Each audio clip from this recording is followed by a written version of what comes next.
Bom dia, senhor presidente, pessoal que tem nos acompanhado. Primeiro, como vice-líder do governo, eu quero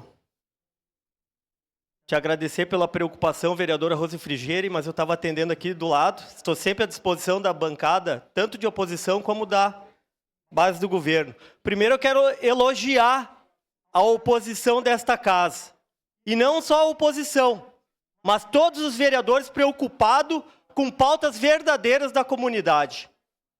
E nós, como base de governo, o Edson se manifestou de forma clara e muito bem que todo mundo aqui está tentando achar o caminho para a educação mais propício para os alunos, então, que terão que se deslocar. A forma que foi feita, todo mundo já está conformado que foi de forma errada.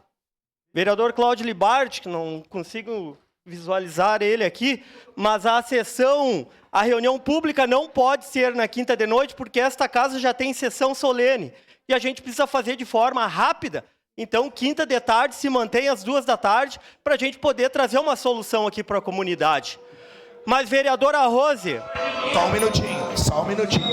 Vamos segurar o tempo. A gente sabe que o governo tem todas as dificuldades possíveis, mas a gente precisa tomar frente e ter coragem. Claro, nós temos 2 mil alunos que entraram para a rede municipal de ensino do município de Caxias do Sul que precisarão ter aulas.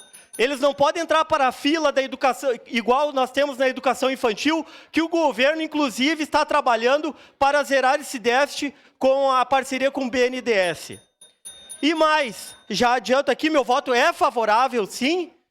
Eu também parabenizo aqui a luta dos servidores do SAMU, mas a oposição mesmo pediu mudança na saúde e o município está trabalhando para economizar, para dar um serviço melhor para a comunidade e nós vamos seguir trabalhando. Era isso.